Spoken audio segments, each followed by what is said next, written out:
another episode of the Ghoul Kids Table Podcast. This episode, for me, is a really fucking big one.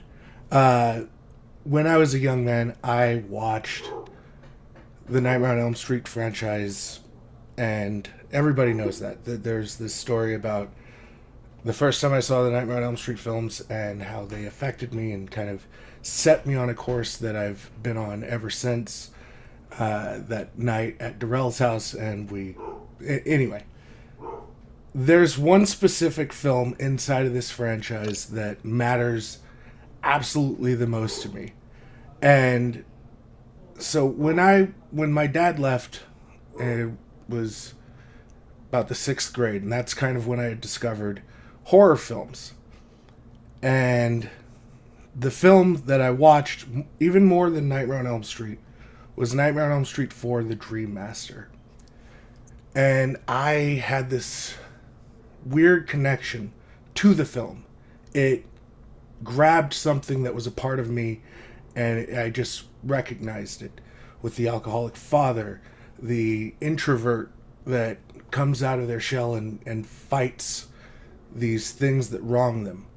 And there's just so much of that film that spoke to me, and it became a movie that I watched incessantly for the first 2 years of my life without my father. I have the opportunity to speak with one of the people that over the course of my life has been a friend without knowing that they were a friend to me. This was a member of my social circle that I never got to speak to, and I'm getting the opportunity to speak to him today. This is an amazing moment for me, ladies and gentlemen. Mr. Andras Jones, how you doing, my man? Well, it's an honor to be talking with you, and just thanks for that just deep reminder of the power that film holds for a lot of people. I think it's a sneakily soulful film that I was totally unaware of that aspect of when we were making it. And when I interact, when I go to cons or I meet people for whom the film meant a lot, I'm just constantly blown away by its impact on people's lives in a way that, like as you describe it, I can totally relate to. Just to be in that vessel is just a tremendous honor. So thanks for having me. Of course, man. And so, in doing my research, in getting prepared for this conversation, I know that you have a very informative relationship with your father. And so my father's decisions kind of informed the person that I became. And the very same could be said for you. Your father was a dream therapist? A dream psychologist, dream researcher, and then an educator who tried to include the things that he'd learned through an understanding of dreams from a clinical standpoint into a more educational tool. And so your growth, your maturation as an adult is in the shadow of a genius. And there's a weird your grandfather also was a genius, worked in MIT, was able to measure the distance from the moon. Am I correct with that? He was part of the team, a leader on the team that in the I believe it was the early 50s, might have been the late 40s, but I think it's the early 50s, bounced a laser off the moon that was the first use of laser technology, and the idea was to measure the distance between the Earth and the moon using a laser. And it's funny that actually that experiment was recreated on an episode of The Big Bang Theory. The guys were geeking out about they were recreating a historic science experiment, and of course my family email went nuts that week. I can imagine. They're talking about us on the TV. They're talking about Grandpa Louie. So Louis Mullen, yes, he was a brilliant man. So I think he would take, probably both he and my father, they're both humble in their way, would take umbrage at the idea of being described as geniuses but they would accept the idea that they were brilliant. Okay. But growing up with that being your circle of conversation, you can't just you can't be like, yeah, fart jokes, right? You and your brother, you have to like step it up and become, you know, articulate in your own way. And in your way, it is the science of music, the science of word, and creating emotions. And I've just from my observation, you seem to glom onto the expressive rather than the the glitz of it. It's much more Yeah. about what you're saying, not everything else. Everything else is kind of there, but where you're at is what's being said. Am I far off from that thought? I had a great girlfriend in my life who was with me for quite a while, and she used to say, it's not how it looks, it's how it feels." And I think that is definitely I've taken on that's definitely my attitude towards the things I create. I don't really When I was a little bit younger, I was more concerned with what people thought of things, but Mm. still not very. But still, like, I wanted people to like stuff. And as I've gotten more confident in what I do and gotten older and gotten further away from the possibility that that that the things I create would become global phenomenons, because that's how we're raised. Like, Yeah, I'll grow up to be you a could be hero. president one day. Yeah, exactly. You could be in the major league. If you're going to grow up and play Major League Baseball, whatever. Uh, but it's been tremendously freeing, because even more so, that what I do now is how it feels, not how it looks. And if it feels right, then it's right. And it's great, because the world is so much more about how things look. So if you follow that thread of feeling, it's going to necessarily lead you into interesting and original territory, while the rest of the world is seeking the the spotlight. Mm. On the edge of the spotlight is where the action is. I like that. That itself is a tag. But you're used to doing this stuff. You've been doing Radio 8 Ball since 1998, which talk about how that started. Well, Radio 8 Ball is a musical divination format where we answer questions by picking songs at random and interpreting them like musical tarot cards. Mm. And I started doing that on the radio at KAOS in Olympia, which is a community radio station at the Evergreen State College, which is the institution that my father was instrumental in founding. And It's a little bit more synchronicity there. yeah, Neither here nor there. so we started doing it on late night radio, basically playing CDs on shuffle function. Even before we were asking questions, we just were playing CDs on shuffle function. Me and my co-host at the time, a guy named Jeff Stern, and synchronicities started happening.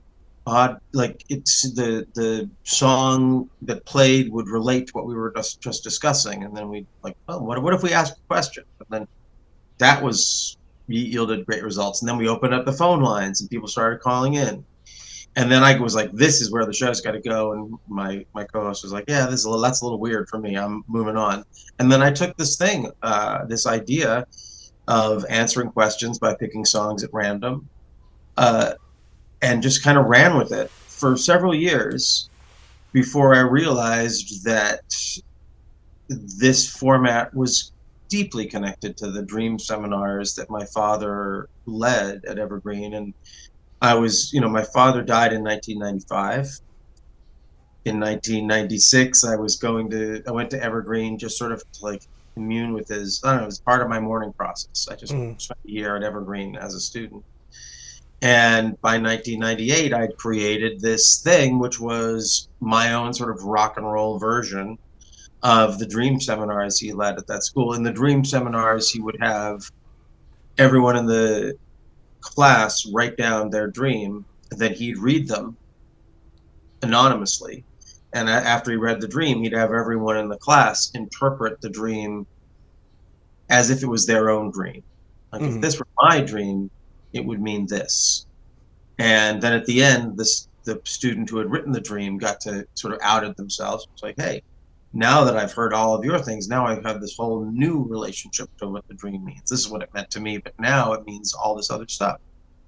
And that's kind of what we do in Radio 8 Ball. The answer is your question. The answer is the answer to the song is the answer to your question, but it's also the answer to the questions of the listeners who are listening to the experience and projecting themselves onto it. And over the years, I developed the show. I did it as it moved on to a commercial radio station in Seattle. We started doing live events around Seattle and then around the country with celebrity guests Skyping in to ask questions on stage with a live band.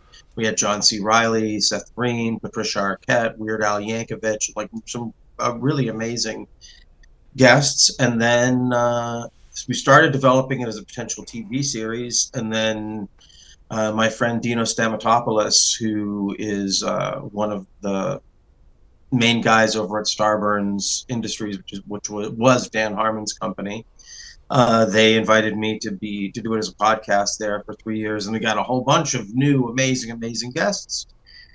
And then I developed it as an app that you can get in the iTunes App Store, where you can ask it a question and pick a song at random, and all the songs in it are songs that have been recorded over the history of the show. And now it kind of just lives on its own. You can find, we have hundreds of podcasts up, and you can download the app if you're an iPhone user. Sorry to Android users. I'm an Android user, but it's very expensive to build apps, and twice as expensive to build it for 2 platforms. So Absolutely anyway, makes yeah, sense. that's a long description of what Radio 8 Ball is. But basically, you know what it is if you're listening, that thing when you're thinking about something and then a song comes on randomly that speaks to that moment. And with Radio 8 Ball, I found a container for being able to generate that experience over and over and over and over and over. So, here's a question, Yeah. and then I want to ask you about synchronicity. But the music that you typically listen to is decided by you.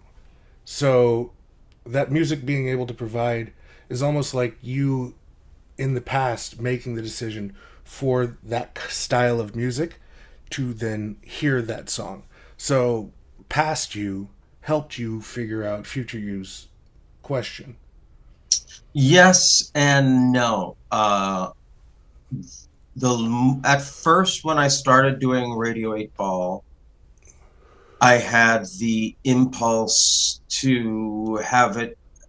I didn't want to control it, but to have it sound a certain way, because that's where I came. I'm a musician. I want to have a certain aesthetic. But the more I worked with it, the more I found that if I could take my hands off the wheel and let it decide for itself. So like, sorry. So I very quickly developed a no aesthetic policy. So if anyone reached out and was like, I want to be on Radio 8 Ball, yes.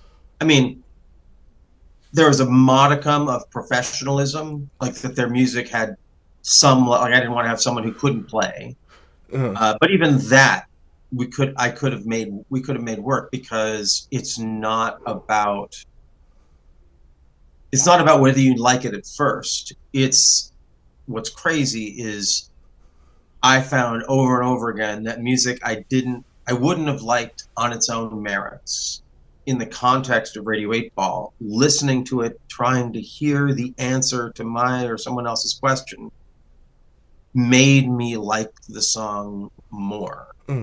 Created an emotional experience with the song that I wouldn't have had otherwise. And then I found myself liking songs that I wouldn't have liked otherwise. But So I do believe that what you're here's my saying. question is, Yeah. you know, like you asked the 8 Ball a question about life, and WAP isn't going to come on. You know what I'm saying? Like, Yeah, because exactly. it's, you know, that's not going to solve anyone's problem. Somebody's going to be Well, like, not necessarily. Actually, yes, it would. Yes. really? How? Oh, what was the question was, what am I going to do? No, with like you say, you know, how am I gonna make peace with a breakup, and then WAP comes on. yeah, It's like, exactly. Well, it's you're going to have to contend with, with the divine feminine in all her raging Kali-esque deep, kundalini sexuality, and that frightens so many men and women. mm, And so, yeah, this is what I'm saying. Like, the one of the reasons that Radio 8 Ball works or formats like this work is that we are connection making machines. That's the way our brains work. And the more you practice it, the more you realize that I can make a connection from anything to anything based upon just creativity mm. and feeling. And that doesn't make it any less true. The fact that you make something up doesn't make it less true. It may not be like factual. Like, no, does that song factually tell you how to figure out your relationship? No. But You can being creative, extrapolate certain well, things from it and that that's the way healing and creativity, like, if you make up something that makes your life better, it doesn't matter if it's true. It's like a song.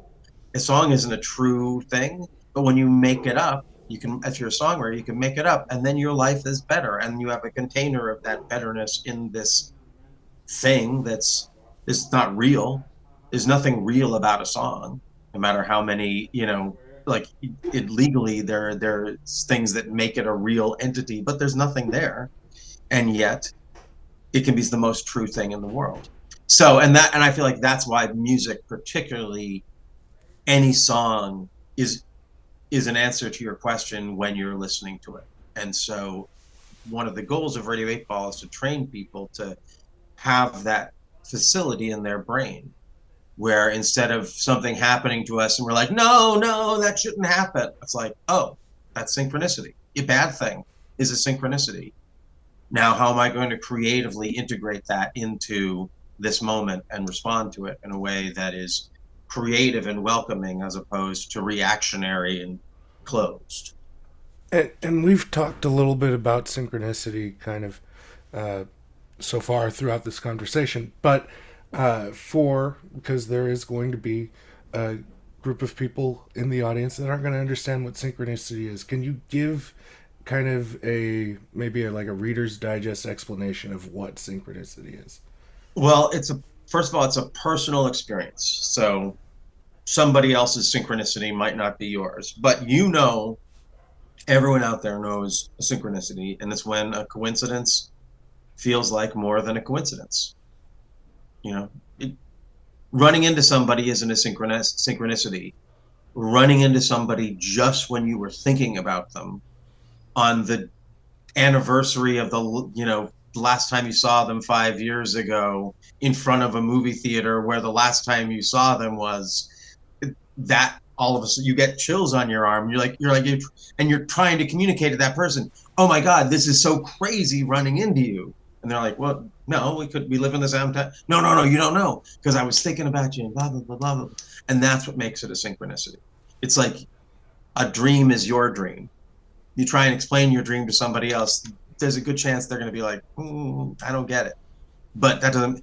So the key to understanding synchronicity is that it's a personal experience. And the fun thing about Radio 8 Ball is being able to generate a situation where a bunch of people in a theater and on a stage together are able to generate and communally share synchronicities like that. But in the wild, in our everyday lives, we experience synchronicities. Sometimes, for some people, it's a constant thing. I know people who experience synchronicities every day. I'm one of those people, and I think that you can cultivate that way of seeing and experiencing the world. Some people have one great synchronicity in their life. I can't believe it was so crazy, and it's always been the most amazing thing that I was in Europe traveling, and I ran into my ex-girlfriend from high school, and neither of us could have planned. So yeah, so that's a synchronicity. That's what synchronicity means, and it's a term that was created by Carl Jung, to describe what he saw as a psychological phenomenon, and I think I agree with that. So you don't believe in coincidences? Oh, I believe, yeah, there are coincidences, and then there are coincidences that are more than coincidences. You know, and I guess it depends. Again, it's a personal thing. I mean, it's a coincidence that you could say that it's a coincidence that we are even talking to each other. Like you found me through this, da, da, da, and then how did it happen that at the point in your life when you needed something, a piece of art to speak to you, Nightmare on Elm Street 4 was that thing, and I was in that thing, and that's even its own weird series of coincidences. And it might embedded in that might be synchronicity. There might be a synchronicity, but I think there's just that they're two different things. Yeah. Or a synchronicity is always a coincidence. A coincidence isn't always a synchronicity. Although at the same time, I kind of believe that everything is synchronicity, and we're usually just sort of blind to it. And formats like Radio 8 Ball are there to train the part of our mind that recognizes these things. So I want to point out one. Yeah. I am a poet. You are in a film about dreams. Mm-hmm. Your father's book, The Dream Poet. That in itself, if I were to look at things in a synchronistic outlook, could be considered a synchronicity. Yeah. I'm very interested by this. I'm trying to come up with the correct way to illustrate that there are weird occurrences that feel like they can't just be random cobblings of happenstance. That it's more than that. There's a weird necessity for some of these instances to occur, and I think that's what you're saying. Yeah. When we find ourselves in heightened states, whether it's through, sort of traditional shamanic medicines like mushrooms or things like that, or through like in the passion of love when we're deeply in love, or when we're deeply in feeling the impact of like around at a funeral of a deeply loved and lost a loved one. In these heightened states, there's this greater sense of synchronicity, of like there's something, right? Where like you can't even this had to be, it's the worst thing or it's the best thing and it had to be this way. And I think that's because that is the nature of reality. And our day-to-day reality conflicts with that. But I think that's the natural state of a human being, or I kind of say any animal, is that heightened sense of everything being exactly as it should be, even when it's the worst possible thing or the best possible thing. It had to be this way. And when you feel that, you are connected to the universe, to the flow of the universe in a way that we aren't when we're like, I gotta go to work, I gotta do, oh yeah, the sunset, bye. Whereas when you're in love, you're like, oh my God, that sunset, it speaks to me, right? Yeah. It's a personal thing. It's a personal So thing. I know you hate talking about it, but I want to talk to you about Nightmare on Elm Street. I don't hate talking about Nightmare on Elm Street. I hate talking about only Nightmare on Elm Street. Okay, so I'm grateful to be a part of the only dream-based movie franchise of all time. I mean, definitely the biggest. Yeah. So yeah, and it is a synchronicity because my father was a dream psychologist, and I thought I was going to have this whole film career, but what I had was one film that touched a lot of people, which happened to be based upon dreams. huge synchronicity that I was totally unaware of. At the time, I didn't think, oh my God, this is a crazy synchronicity. I thought, meh, there's a role. Okay, whatever. Didn't even make the connection to my father at the time. But I would say Attic Expeditions is also very much a dream within a dream kind of a film. yeah. Oh, yeah. And, we will get to Nightmare on Elm Street, you guys. Don't worry. This is me we're talking about. But Attic Expeditions. I watched this in preparation for this conversation. Whoa, dude. Mhm. That movie's nuts because it's like you don't really have any understanding of what's real, which Yeah. is very much like a dream. And your character is constantly trying to get to what's real. And even when it's revealed what it is, it doesn't feel real. It feels like dream logic. Yeah. So is that real? And your like conventional outlook on watching a film is that when things happen away from that main character, well, that's got to be real. Like, but even that is with Dr. Eck, all of that stuff seems surreal. And so, is that happening? Why is Ted Raimi shirtless at a point? Like, there's things that don't seem conventionally correct in terms of this is something that would be happening in reality. And so it begs the question, is all of this a dream? Is all of this a non-reality? Is he still asleep on that bed? Well, it's Is like Wendy Roby says, we all always dream. Yeah, the guy who wrote that is Rogan Russell Marshall, is a very smart guy, and we had it definitely. Nobody understands psychology like a crazy person, and Rogan is that perfect melding of being brilliant and being just completely bonkers. And I think cinema really reaches out and speaks to those kind of people. And yeah, yeah, it is all a dream, and it's also all magic, and it's also all crazy. uh, Uh, and I wish the film, no offense to anyone involved, I wish the film did a better job of communicating what was in Rogan's script, but I think the confusion and disorientation that people experience with that film is maybe just as good as having it be correct and be understandable. I again, I didn't catch this when it came out. And I've seen it on like the shelves or whatever. It's got the mask and all that stuff going on, and it's like I don't know.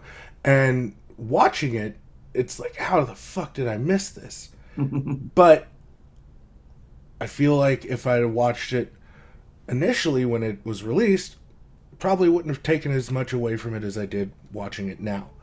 And so I think it's a movie that should come to people at the right time, and hopefully this conversation leads a couple of people to it because I think it's a great fucking movie. I think it's a bizarre fucking movie, but I think it's a great movie. And it's got a hell of a cast. Oh, yeah, yeah. Jeffrey Combs, Alice Cooper, Seth Green, as you said, Ted Raimi, Wendy Roby. Yeah, crazy, crazy. And you. Amazing. And me, yeah, yeah. My last, I don't know, legit film that I was involved in. Although I hope, like every actor, I always hope that I'll get the call. I keep training as if I will. Doing lines in the mirror. Uh, that sounds bad. No, Yeah. After I said it, I was like, oh, there's a joke there. I know. I mean, just like trying to stay in shape, so I look good. Uh, I, you know, I music keeps the brain and the instrument strong in that way, because every song is like a little movie. But you still have to be able to show up and reflect light in a pleasing way if you want to work in film. or a pleasingly really disgusting way. I've tried both. So we're running out of time on this call. Yeah. But I want to keep the conversation going if you don't mind hanging out. I want to stop you right there, Chunky Larry. Hold on. Everybody, relax. It's me, your friend and friend, Chunky Larry, and this conversation can keep going, and it probably is going to keep going for a much longer time than we had originally allotted for this episode of the conversation. So do not fret, do not frown, do not get all in your feelings. You can listen to the full conversation where we stream the podcast. And so wherever you listen to the Ghoul Kids Table, you'll be able to listen to the full episode, the full conversation. But if you want to see the rest of the episode, you're going to have to wait till next week. It'll be my personal Christmas present to you. Will be the other half of this conversation with Andras Jones. I appreciate you guys coming out and giving everything a listen. You can find out more about Andras Jones at previouslyyours.com, and you can, look him up at andrasjones.com if you can't find previouslyyours.com. Listen to his music, read his words, listen to his fucking podcasts, Radio 8 Ball and The World Is Wrong. Those are two fucking places, two avenues where you can totally get more Andras Jones, and I absolutely recommend them. I think that they are fucking great. He did an episode on deconstructing Harry that I fucking utterly enjoy. Anyway, neither here fucking nor there. And there's a really, I didn't even mention this, I don't think. There is a really fucking excellent episode on The Dream Master with him and Lisa Wilcox, where she shares some very interesting facts about Nightmare on Elm Street 5. That's a can't miss listen right away kind of fucking episode. So go out of your way, give all of that shit a look, and then come back next week to the YouTube where you will hear the second half of my conversation with Andras Jones. But for Andras Jones and for myself, again, my name is Chunky. This has been another episode of the Ghoul Kids Table podcast, wherever you listen to podcasts and on YouTube. Listen with someone you trust, and you're always welcome.